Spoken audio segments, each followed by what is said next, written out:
Welcome to another edition of Wildcat Country. Eric Cohen and Shane Dale. And finally, as we record this on Wednesday, June 8th, it's fair to say that the entire seasons of all Arizona Wildcat sports teams have finally ended. It was the early part of June. We made it, Shane, from late August, from last August talking football training camp, now into June with active sports. And finally, it's ended. And it's kind of a weird feeling that now we don't really have anything to talk about as far as like things actually being played for at least 2 months. Kind of wild, right? Yeah, the fall season began with the football team losing to BYU, and then the 2021-22 season ended with an Arizona baseball.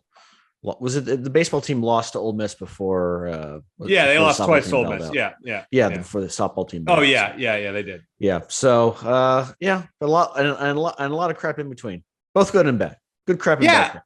Well, Shane, last year was kind of different because I know the season was a little later because I think college baseball was pushed back a little bit. Everything was out of whack last year. But then you also had the Jay Johnson thing with Chip Hale. So we really didn't have an off season. No, not at all. Yeah, a lot of coaching. I mean, the coaching change, not only the coaching changes, but so many great postseason runs. You know, the men's basketball team wasn't eligible, but the women's basketball team, and I still can't believe that they came inches away, literally, from winning a national championship. It's just that whole thing is still surreal to me. But that happened. Baseball team goes to the College World Series. Softball team goes to the College World Series. And then on top of that, we got all the different coaching changes. Although I guess you consider the major sports, except for women's basketball, and it was, you know, and the athletic department did everything it could to make sure that Dia Barnes didn't go anywhere. So, well, which is good. And you know, it's weird because since we started this show, I think this is episode like 106 or something like that. Some thereabouts, yes. 106, 107. We really haven't had a lot of off time. There's always been something going on. So we've got about, I don't know, maybe 8 weeks worth of, you know, we'll do some kind of random guests, maybe revisit a few football games this week, old football games that we'll talk about with some guests, which, you know, I always love to do. Yeah. And we'll preview what's coming up in the fall. This week's show, awesome to have our buddy Bruce Pascoe from the Arizona Daily Star, who's their ace college basketball reporter or Arizona Wildcats college basketball reporter, going to join us to give us some feedback and just kind of a preview as to what we should expect from the men's team. And hopefully alleviate some of your fears about the lack of transfers and, you know, Dale and Terry leaving. And I mean, Bruce, he's impartial. He's an impartialist. Does a great job, and he'll shoot us straight about the situation.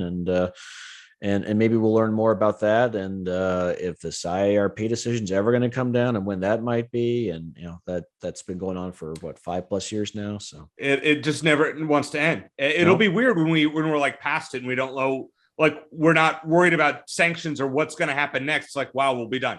But we'll get to that. We'll find out what the timing is. Maybe Bruce has some insight on that. But before we do that, let's get to our typical beginning part of our show, which is Buy or Sell, presented by our friends at Ice Shaker. So Shane and I have our ice shakers.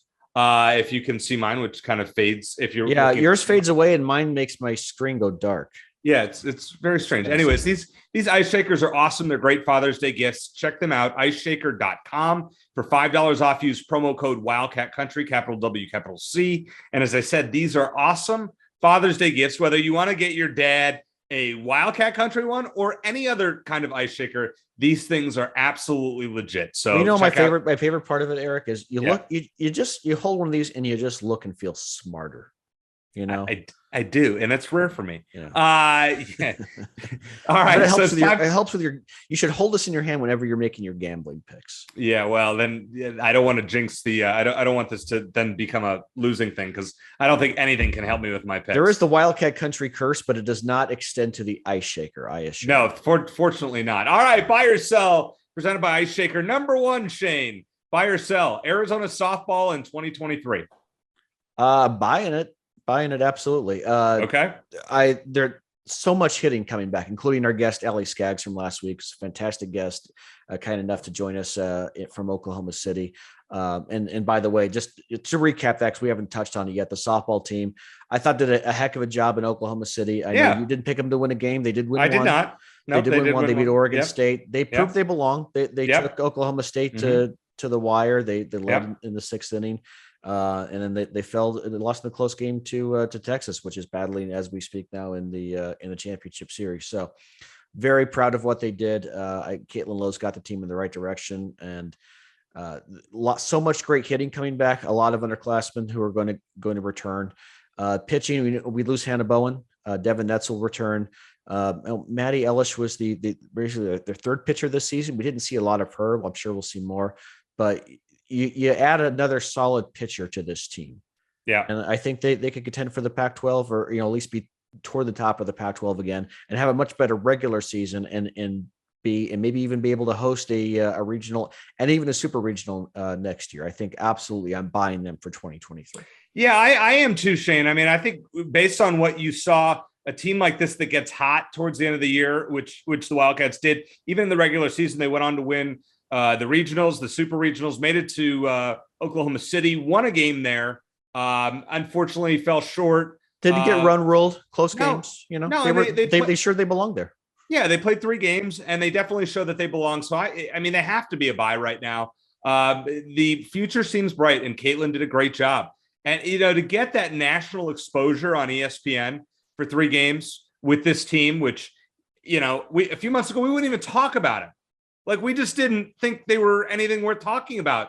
And they were the most successful team as far as how far they went. Arizona had all year. So it's kind of crazy how that works. Lesson learned, we will not doubt Caitlin Lowe anymore. And anyone. Hey, I didn't doubt Caitlin Lowe. No, and I didn't either. But you're just saying that you didn't pick them in the super regionals. I didn't pick them to win a game anywhere. I mean, let's be honest. And I those people who doubted, those message board warriors and Twitter warriors who doubted Caitlin Lowe and questioned her job security. How do you feel now? I mean, I sure the hell didn't do that. Yeah, well, and agreed. And that was ridiculous. But I will say that even if Arizona hadn't made that run to the College World Series, I'd be saying the same thing. You need to give Caitlin Lowe time. And Mike Hendry is a tough act to follow, just like Lute Olson was a tough act to follow. So it'll take a while, but I think that certainly this run in the postseason will, if nothing else, will help recruiting, transfer portal. And I think Arizona, even without that, is primed to be a very good hitting team. There may be one very solid pitcher away from getting back to the College World Series again next year and going even further possibly. Well, you would think the Wildcats would be a preseason top 10 team based on what we saw this year. Yeah, I don't know. There's I would think so. Top 25 for sure. Top 10. They ended up the 5th or 6th best team based on when it's all said and done. So this is a top 10 team. Well, I'm not going to pretend like I know the ins and outs of every other side. I'm not either, but I'm not. But yeah, top 25. I don't know about top 10. We'll see. Top 10. Just mark that down. Okay. Number 2, buy or sell the Arizona baseball team in 2023.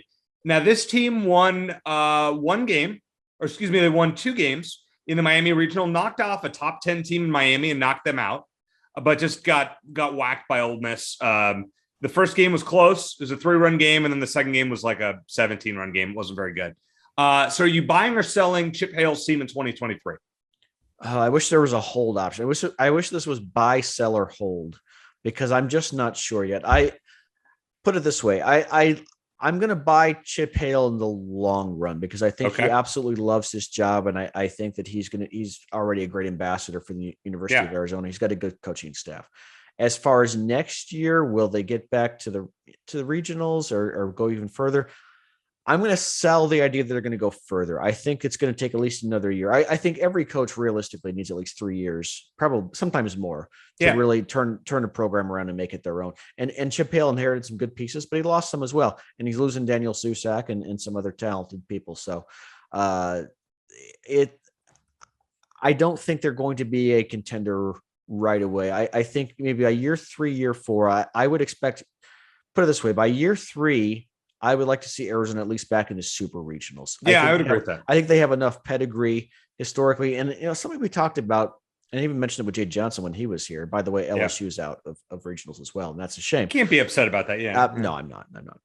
But we had great chats with Jade Johnson. But we did talk about the fact that, Arizona, I feel like they're not perceived as a powerhouse blue blood baseball program, even though statistically you look at their College World Series champions, right? Sure, yeah, and all their trips there. They historically have been one of the most dominant teams in baseball, but I don't know if they're perceived that way nationally. And so I think it's going to take a little while for Chip Hale to come in, especially as a guy who hasn't coached college baseball before until this past year, to come in and really turn the program the way he wants, get the pitching, get the hitting, get the defense is already there, but the hitting and the pitching, it's going to take a little bit of time. So year 2, I'm going to sell it. Long-term, I am still all in on Chip Hale. I'm going to sell it as well. I think the goal would be just get back to the postseason again next year. Yep. We just don't know much about who's coming in and whatnot. But the fact is, when you lose a first-round draft pick in Daniel Susac, I mean, you obviously are not going to be the same. Maybe the pitching gets better. That was kind of what held Arizona back this year. I mean, I don't think bats, Arizona's ability to score runs has really hurt the Wildcats of late, but the pitching certainly has. So unless that improves, I think the ceiling is, hey, make the tournament just like they did this year. I think we wouldn't be too upset with that. I mean, remember, Shane, Jay Johnson's second year, they made it to the national championship series. Last game, chance to win. So, I mean, maybe there's lightning in a bottle, but in all likelihood, probably not going to happen for Chip Hale's team next year. Number 3 in buy or sell. Buy or sell, Shane, Tommy Lloyd and the transfer portal. Not the international portal, the transfer portal. Got to sell it at this point. I mean, I'm still hopeful that and confident that he'll land a couple of strong transfers. And I think that it's getting late in the game for sure. And so I'm a little more concerned than I was a few weeks ago. And you were ahead of the curve there, I guess, Eric, because you were panicking way back in early May. They do have a couple of transfers still in the realm of possibility to join. And we'll talk with Bruce Pascoe about them. So we'll wait and see, but certainly got to sell at this point. You know, he's added a couple of great players from Europe. And they have the incoming freshman Dylan Anderson, but beyond that, you know, there aren't enough guys to replace come anywhere close to replace what Arizona's lost. Even though they add the best remaining transfers on the market, they're not going to replace that. But he hasn't landed a transfer yet, so at least a national one. So and I guess that national is the only kind of transfer they have. But so I have to sell it at this point. Yeah, it's a massive sell for me. I'm disappointed, and I'm not down on Tommy Lloyd at all. But Tommy Lloyd needs to learn from Jedd Fisch how to work the transfer portal.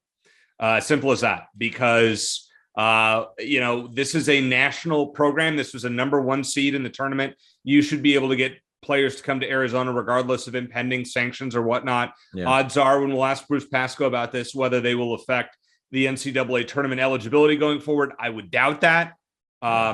There's no excuse for not being able. You were a top 3 team, Shane, top 2 team going into the tournament, and you can't land transfers. You're losing them to everywhere. I mean, come on. Here's what the only thing I'll say, Eric, is that I think the Dalen Terry situation put him in a tight spot, because I think that if Dalen Terry had declared outright for the NBA draft a couple months ago, I bet you they would have landed a strong transfer to essentially replace him. They would have had that person, but that person. In an alternate reality, that's what happened. But in this reality, that person looked and said, I don't know what Dalen Terry is going to do. He might come back. I might not. He might take all my playing time if I go to Arizona. So I'm going to go commit or transfer to this school instead. So I think that put him in a tight spot. Now, that was just one guy, so I'm not blaming the whole process. If you're going, I think that's a big deal. Yeah, it is. Okay, fine. If you're going for small forwards or 2 guards, whatnot, where's your backup point guard? I mean, if Adama Ball is the guy, then Adama Ball's the guy, and you don't need to recruit one. There should be another guard on this roster, and there's not. And that doesn't have Dalen Terry. Dalen Terry's small forward. So I understand your logic there. I'm just not going to buy it. I'm disappointed. And I hope Tommy Lloyd proves me wrong.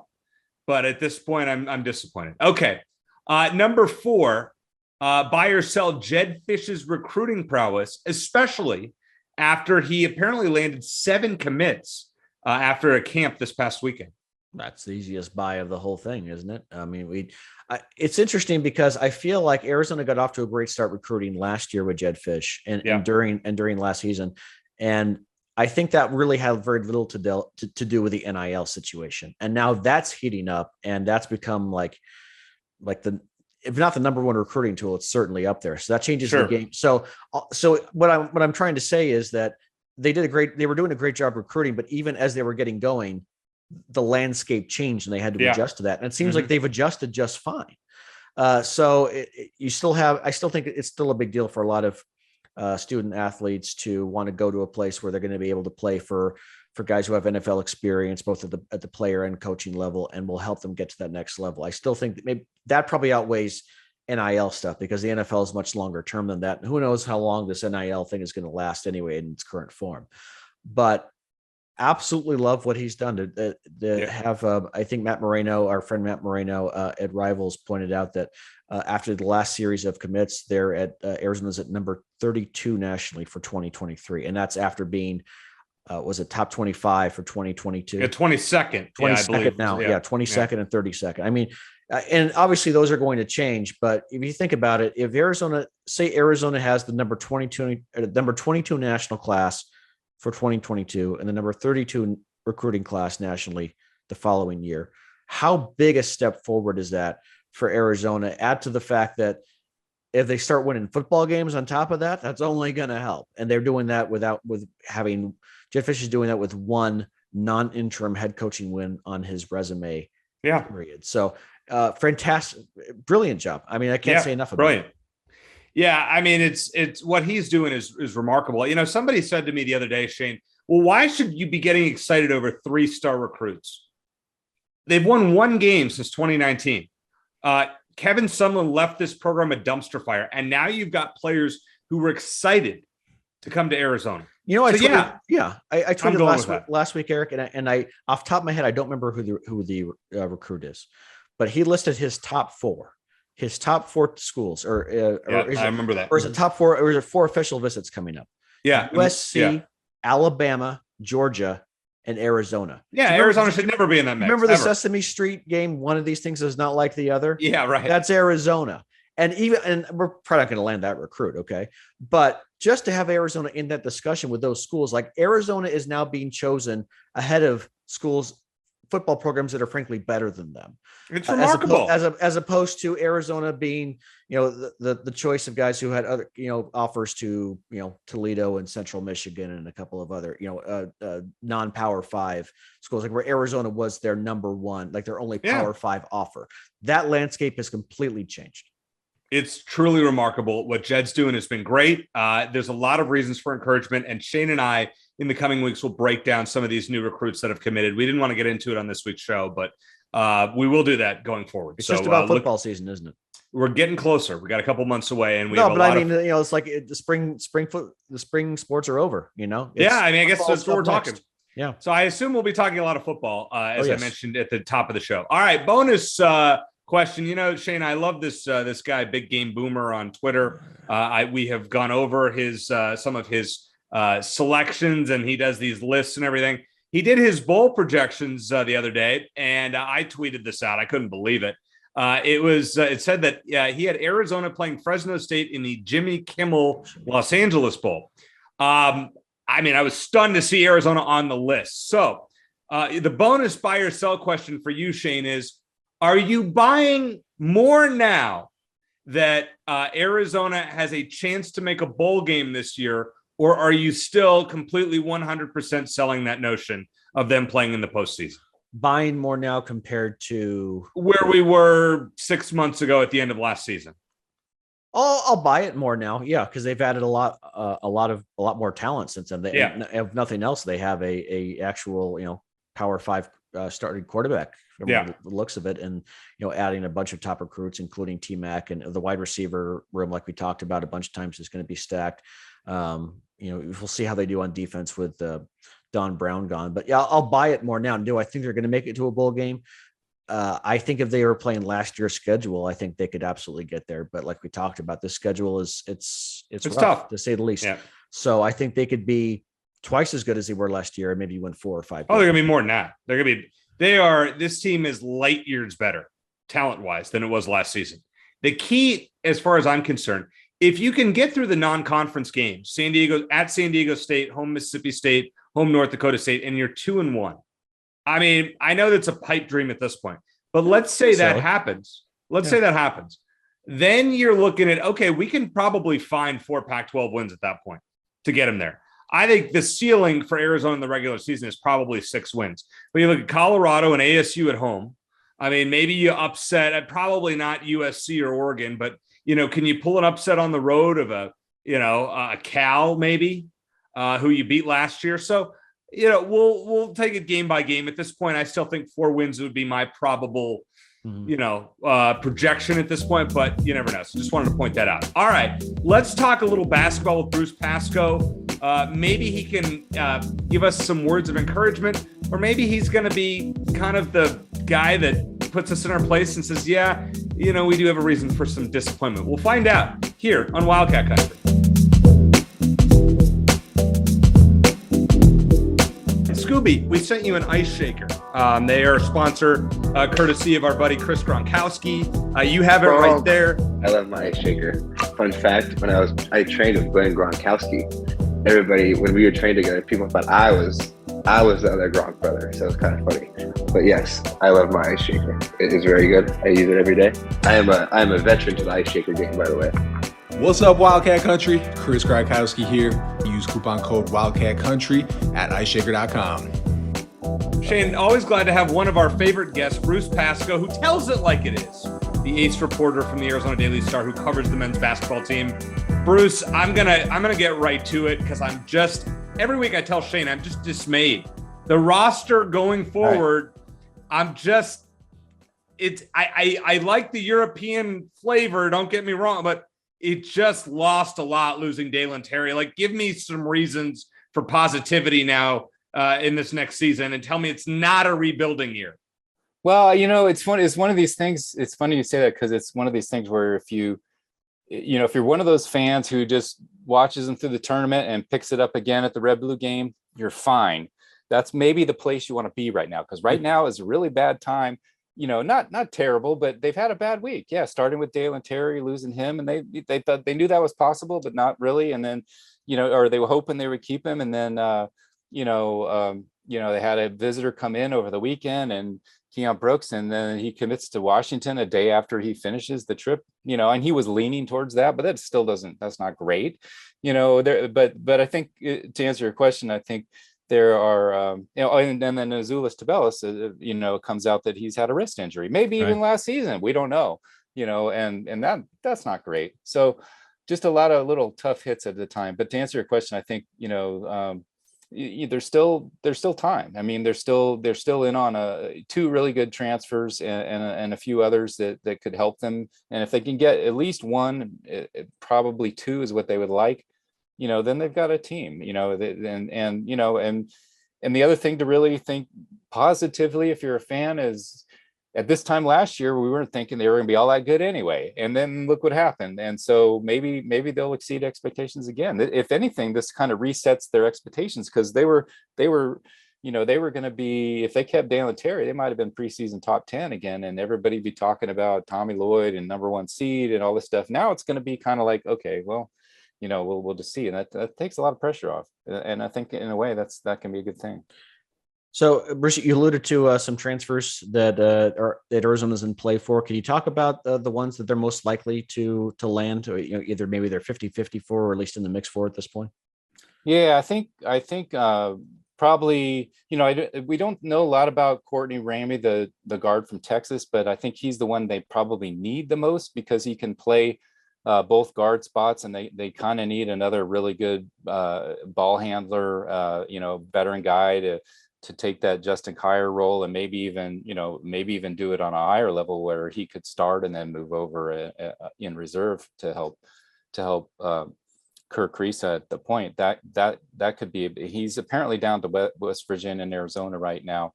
So there's that. And then I think, they had a player in Cedric Henderson, which kind of popped up on the radar.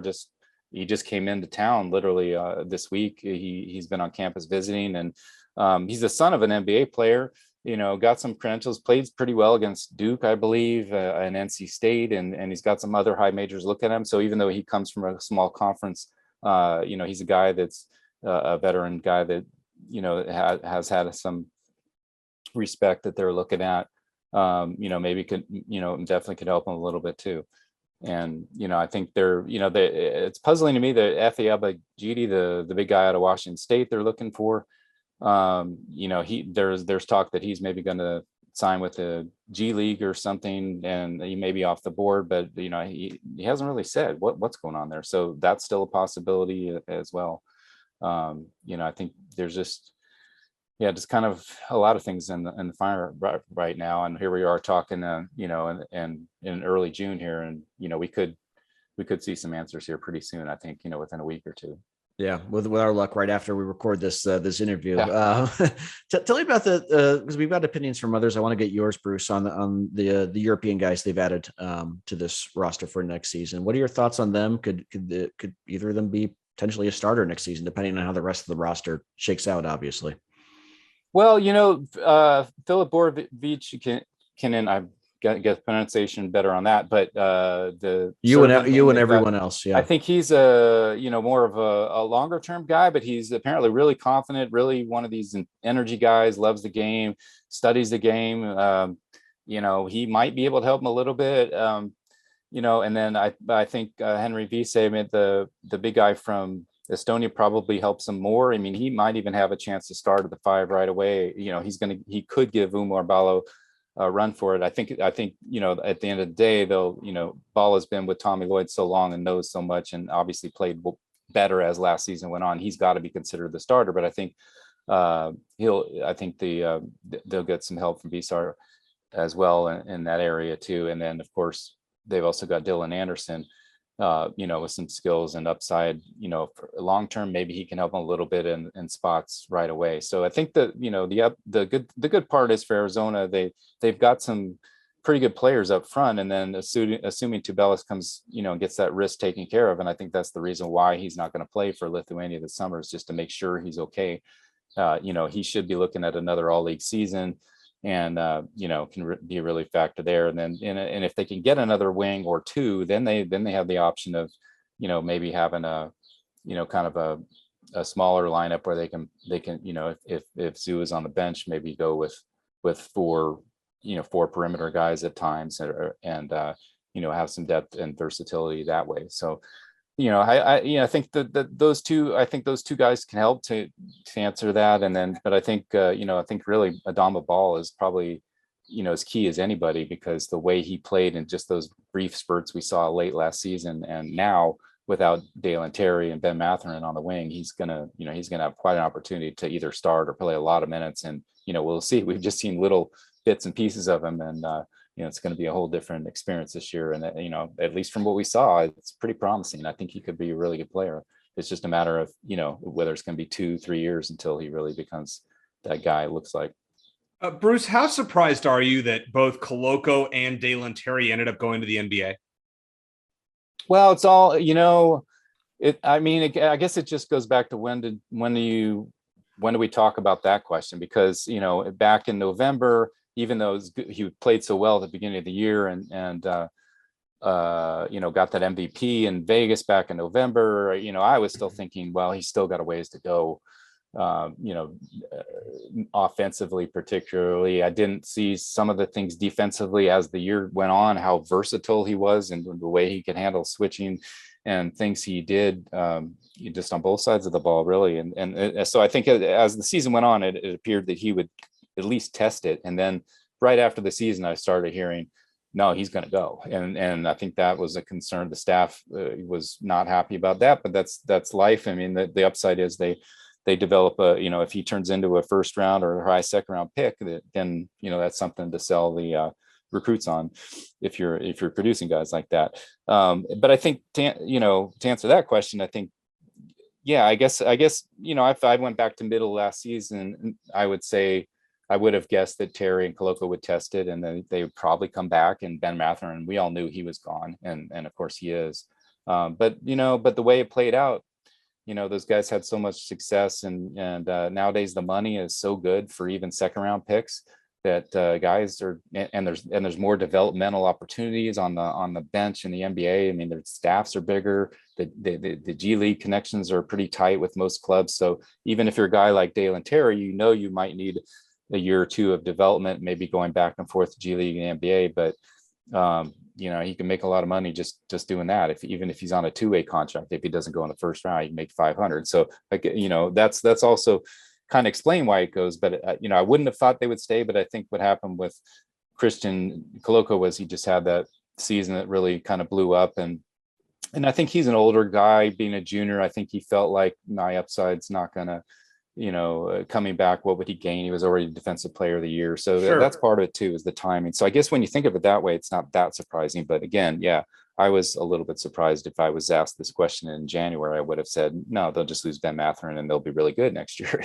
But that's not the way it's turning out. And, No. and I think Terry was a surprise. Honestly, I think even the staff, from people I talked to, they thought probably they were going to get him back, but they knew it could happen. They knew, I was told at one point that it's kind of that slippery slope with a guy like him who has that upside, that you get into that process, somebody tells you how great you are, you love being a pro, all the workouts, everything's paid for, it's a fun lifestyle, it's easy to fall in love and say, no, I'm going to stick with this, I don't want to go back to school. And and this is a guy in Dalen Terry who loves school, from all, I mean, maybe not, I don't know academically where he is on that, but I know he loves being at Arizona, loves, he definitely enjoyed his experience. He said, I think at one point he told somebody he thought this last season was the best year he's ever had in basketball. And so, so that's coming from a guy who loved being in college and yet still wanted to go. So it just tells you how alluring, it can be once you get into that testing phase. Do you think Tommy Lloyd gets a failing grade when it comes to the transfer portal? Well, it's early to say that, but I mean, as of right now, you might argue that, I think it's a fair question to ask, certainly. But I think, I think with Tommy, he's unusually different, patient and selective in his process. And I think they were kind of, there were only one thing about him too, this is to his credit, that he likes to get guys that fit his system. He prioritizes the guys he has. He only wants to pull in a guy once he's checked them out and they know they can fit chemistry wise, which I think with Justin Kier last year was a perfect example, because here's a guy who came from Georgia. Probably you could have seen him demanding to start or wanting big numbers, and yet he turned out he's a pretty good guy, mixed in pretty well. They called him grandpa. He worked well, just fit well, and even though, I don't know how much it helped his resume to be here, but he I think he had a lot of fun. But, a lot of times you get those older transfers, they want to start, they want X amount of shots, they want X amount of minutes. And, they make it pretty clear, and that can be tough. So I think that's the thing we don't know behind the scenes, like what's going on there. Some of these transfers may have had these kind of things known about them, and a guy like Tommy Lloyd might have said, I don't want to mess with him. And then the other X factor we don't know about a lot of times is the NIL stuff. And a lot of times these transfers are transferring not only to see what kind of playing time they can get, but also what kind of deals they can get, and it's possible that they're struggling in that area too. But again, there's still time, and he might pull in two of these pretty good transfers left, and at that point you might say they did pretty well. Bruce, of the returning players for next season, which do you think have the chance, or maybe are, in your opinion, are most likely to take a big leap forward, sort of like Christian, maybe not as big a leap forward as Christian Coloco did last season, but a significant leap forward to maybe like from role player to maybe even like all Pac-12 possibility?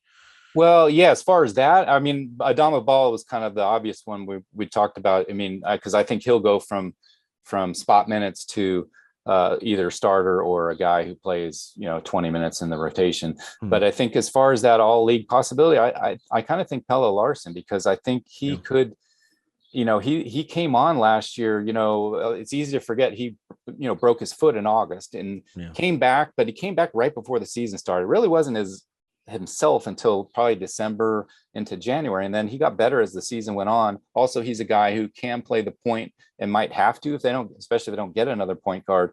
And he plays a lot of plays defense too. He got a lot of minutes late in games for that reason. Right. And that's the other thing. Defensively, he guard fours sometimes, and that's the thing you saw sometimes where Mathurin and especially Tubelis would be pulled. As good as they were offensively, Tommy Lloyd would pull them defensively, and sometimes that guy taking the place was Pelle Larsson. So, I just think he's got a lot going. He was a little under the radar because of the guys around him last year, but I think he can do a lot of things. And, he's going to be a third-year player, 2 years in the league. I think if he stays, healthy this year, he could really be something. Last question for you, Bruce. It's been crickets on the IARP front, at least as far as I know. Any update on when we could learn Arizona's fate in terms of all the level 1 violations? And my second part to that question is do you think there's any chance that maybe some of these potential transfers are concerned that maybe they won't have a chance to play in the NCAA tournament next season because they could get an additional postseason ban? Well, that's a good question, Shane. I don't think it's that much of a concern and that much anymore because everything's so fluid now. It just seems like, guys that are just staying a year or two in a certain place and they're coming in to get their minutes. And I think honestly, with some guys, especially again, if you're looking at that grad transfer who's trying to get some, NBA cred on his resume, probably the number one thing with that player would be, what is my role going to be? Am I going to have a chance to shine? And if he doesn't get play in the postseason, I don't think it's that big a deal to some of these guys, but, and I don't think too that, once you get into November, December, they're probably not going to put anything down for the season that you're just starting. It would have to be now or within the next couple of months, you would think. You think that's a possibility at all? Well, from what I've heard, it's more likely to be like early fall, late summer, early fall till they hear something. And that could be interesting because if they did decide to give them another year ban, if they came down in September and said that gets borderline too late. But I don't think and I thought initially that they would get another year on top of the year based on the fact that the allegations seemed like they were kind of gearing up for an aggravated level, what they call an aggravated level 1 case, which generally is more than a year. Yeah. But I just think the way the winds are blowing with everything NCAA and the NIL, I think there's a good chance that they won't have another year, at least of a postseason ban. I think they'll get slapped hard in recruiting. A lot of visits taken away, maybe 3 scholarships, 2 or 3 taken away. They'll have to turn back some money, maybe vacate if they decide the year when, they may have to vacate some wins from the years that, players they decided were ineligible as a result of this. But it's the one thing that I just don't know about, though, is the fact that a couple of those allegations are academic related. And that is something that hasn't changed with NIL. Academic fraud or academic misconduct, if it's proven, and still kind of cuts at the fabric of what the NCAA tries to be, and that is something they could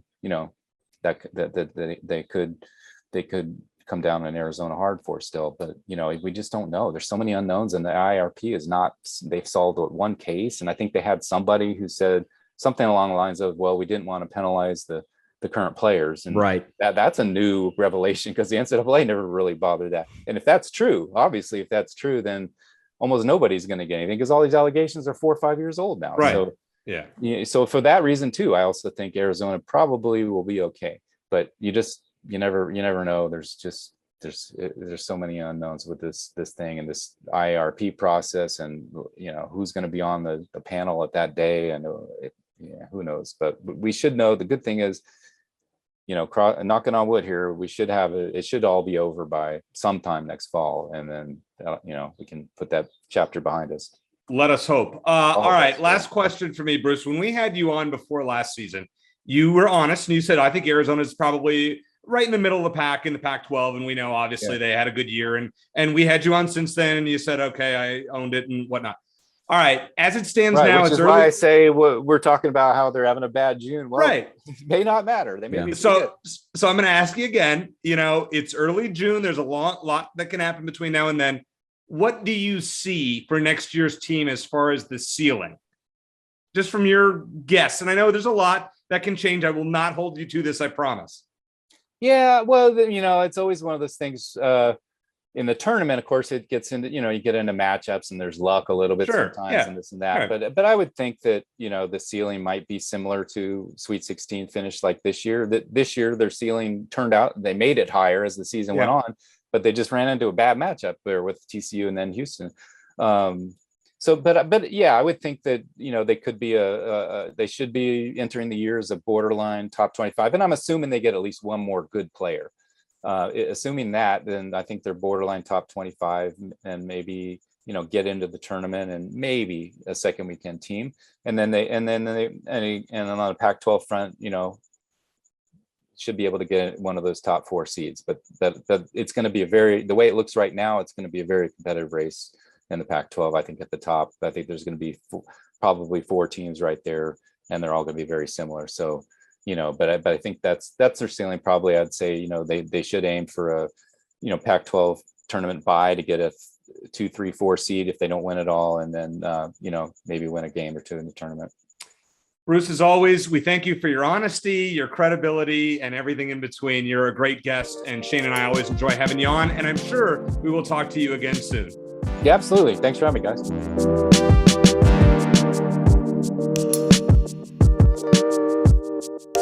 So, Shane, after listening to Bruce and his opinion of the Arizona men's basketball team next year, do you think the Wildcats are a tournament team as it stands today?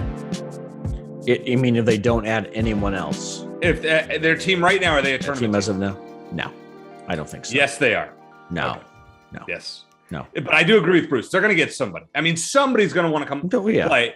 Yeah. But the all-European starting lineup could be amazing, and it could be terrible. I will own up to some, since I gave you a hard time about the softball team, I have to own up to one of mine, because I said last week I said, by this time next week when we record, I bet you're going to be feeling better about the basketball program. No. So I thought they'd get a commit, transfer, whatever, and it hasn't happened yet. I still think it will. It hasn't happened yet. And so, the clock keeps ticking. You wonder, if Tommy Lloyd is being, selective, maybe a little too selective, hoping that some guys are going to come on the market, or trying to court one person who decides to go play elsewhere. And then by the time you're done with that person, a bunch of other people have committed and gone too. So we'll see. It's funny because he added some solid transfers last year, and there was certainly plenty of room for that. I figured that he would do at least as well in that market this year, and he still might. But my concern level is still not as high as yours, but it's up from maybe, like, on a scale of 1 to 10, from like 2 to 5 or 6 at this point. I'm like an 8. That's fine. Just in full disclosure, Shane and I were going to have another guest on the show. We did the interview, and unfortunately, the technology failed us. And we spoke to Maya Naji, who is the newest 5-star commit and player on Adia Barnes' basketball team, and she was a fantastic interview. Unfortunately, technology failed us. Yeah, so many great things to say. And we record these all on Zoom. I go to download the recording, and it stops at 50%, and I just freaking out. And Eric can tell you, I've been pretty upset about. And then I look for the recording; it just doesn't exist anywhere. So. Fantastic interview with Maya. We learned so many great things about her. She wants to become a doctor. She has a great relationship with Sam Thomas. She went to high school with Paige Beckers. We talked about that. We're going to have Maya on again before the season starts, and we'll be sure that the recording works. But apologies to Maya. Apologies to the audience for not having that interview. We learned a lot about her. Suffice it to say that Wildcat fans are going to love Maya Naji on the court next season. Maybe she'll do we talked a little bit about this as well. Maybe she'll do a duet with her brother for the national anthem. She can sing. He can play Zeke can play the piano or keyboard, whatever it is. Yeah, he did that the Red Blue game a couple of years back. So, Maya's ultra confident. She loves her game. She said, "I want other teams to game plan of how to stop me, and I want them to build their game plans around me." And I thought, I love that confidence, and that's why I'm so upset we don't have that, because wouldn't that have been a great soundbite to play on social media? But whatever. I'm not. Yes, I am bitter about it, but we will have Maya on before the season begins if she's willing. Again, our apologies to her and the audience. We're not able to share that fantastic interview with you. All right, so we have as a final thing, we don't have any game predictions to make, which is kind of weird. But we had 4 first-year Arizona coaches for crucial sports. Complete their first years. We saw the end of the baseball team and the end of the softball team this past week. Jedd Fisch, 1-11. Tommy Lloyd, number 1 seed, Pac-12 champion, regular season and tournament champion, 1 seed in the tournament, lost in the Sweet 16. You had Caitlin Lowe, disappointing regular season, makes it all the way to Oklahoma City. Chip Hale, good regular season, won a couple of games in the postseason, but didn't go further. Which first-year coach outperformed expectations the most, in your opinion, Shane? I think it's got to be Tommy Lloyd. All due respect to Caitlin Lowe. They had a great run. And Tommy Lloyd's was kind of the opposite. They disappointed in the postseason. But do we count the Pac-12 tournament as postseason or not? Is that considered regular? I mean, I guess. Gray area. Yeah, okay, fair. A little bit of a gray area, but yeah, but, I guess. Yeah. But okay, despite the disappointing ending to the season, what Tommy Lloyd did with that team was phenomenal. You can't take that away. The regular season Pac-12 champs against a UCLA team that was a national championship contender, Pac-12 tournament champions. 30 wins in his first year with a team that was not ranked to start the year. He exceeded expectations. I know it was a disappointing end, but he has to be the top guy. As far as the other opposite end, as much as we've been praising Jedd Fisch for his recruiting, it's got to be him just because they were 1-11, won one game, and that was because of a COVID Cal team. So I think I'm certainly excited about the football team, but I think in order from top to bottom, it would have to be, we're just ranking them like power rankings for year one. It would have to be Tommy Lloyd, Caitlin Lowe, Chip Hale, and Jedd Fisch in that order. Yeah, I would probably agree with that. I mean, I know it's the recency bias, but I probably want to say that Caitlin Lowe outperformed her expectations the most in that they got to Oklahoma City. But you're right. You actually convinced me otherwise. Tommy Lloyd won the regular season and Pac-12 tournament. They were regular season Pac-12 tournament champions, a number one seed. Nobody would have expected that. So you're right. Tommy Lloyd, Caitlin Lowe, Chip Hale, and then Jedd Fisch. Now, if you include Jedd Fisch's recruiting, I think it's fair to say he outdid Chip Hale. But I don't know if we're counting that at this point. Let's rank them this way. How about some futures power rankings? So like maybe you're looking for like the next 2 years. How would you rank those head coaches? I mean, but how are we ranking them, Shane? Are we talking how do you think they're going to do? Like in terms of relative to where, well, any criteria you want, maybe relative to where they are now, relative to current expectations. Maybe. Okay. I'm going to put Jedd Fisch number one. Okay, because his expectations are the lowest. Okay, that's fair. So fair. I think based on the recruiting, I think if Arizona makes a bowl game, that's right up there. In the next 2 years. Right. Okay. I think they will in the next 2 years. Mm-hmm. I think for Caitlin Lowe and Tommy Lloyd, you have to basically either get to a Final Four for Tommy Lloyd or a championship series for Caitlin Lowe to really outperform those current what they did this year, right? Sure. I don't know that I could say that Arizona can do that. Maybe in a couple of years for both. I think the softball team definitely has a chance to go back to Oklahoma City next year. Basketball team might, as Bruce said, might have a little bit of a down year. They could be great the year after that. So I would probably go Jedd Fisch, Caitlin Lowe, Tommy Lloyd, and I'm not as high on the baseball team. I hope I'm proven wrong, but I'm going to put Chip Hale fourth. I think that's fair. Well, I'm optimistic about all of them, and this is coming from a naturally pessimistic. Yeah, you usually are. Yeah. Well, most people prefer the term pessimist. I prefer the more accurate term realist, but that's okay. Yeah. I'm an Arizona sports fan, not just Wildcats, but the state of Arizona outside of ASU. Of course. Yeah. All right. You're tired of hearing about it. I'm tired of talking. But as far as ranking the programs, those four in particular, as far as how they're going to do the next couple of years. Yeah. I think it gets cloudier. I think men's basketball and softball are probably going to be 1 and 1A, and then baseball and football are going to be somewhere below that, even though I think both teams are going to do well. But as relative to expectations, I think that's fair. I think certainly, Jedd Fisch has talked about it's easier to go from 1-11 to 6-6 than it is from 6-6 to 11-1. It's not going to be easy, but I think that Arizona is absolutely should at least be a 500 team by year 3. And I think they're very well on track to do that and maybe even get beyond that. After that, the expectations of the men's basketball team are very high. Yep.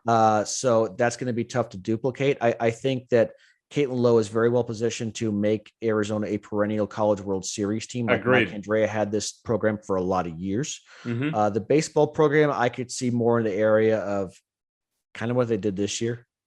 Maybe every so often they're a top 8 team when they get to the College World Series, but more, and you know what? I don't think that's an unfair expectation for the baseball team. No, but I just don't see the ceiling for the baseball team like it was under Jay Johnson. I think Jay was a really good recruiter. Yeah. I still don't know how good a recruiter Chip Hale is. Yeah. The jury's still out for sure. Yeah. I'm just willing to give him a chance. And I think just the fact, we've seen alums do very well. I'm not someone who thinks you have to have an alum as a coach, but certainly he loves the job. I remember the interview I had with him before the season started. He's like, this is my, my final destination as far as I'm concerned. He wants to be here. He loves the university. He loves the city of Tucson.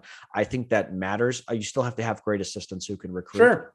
But I think that that's step one. And I think that he's well positioned to at least have Arizona as toward the top half of the Pac-12 and a postseason team every year going forward. And if he doesn't meet those expectations, then frankly, Arizona should go another direction. Well, it's been a fun show. Thanks to Bruce Pascoe for joining us. Thanks to Maya Naji, even though unfortunately, thank you, Maya. Sorry, Maya. Will not be able to listen to that interview this time, but we hope, as Shane said, to have her on another time. So no predictions on tap this week or for the next, 8 to 12 weeks, but at some point we'll get there, and a lot of great Arizona conversation coming up in the coming weeks. So for Shane Dale, I am Eric Cohen. As always, bear down.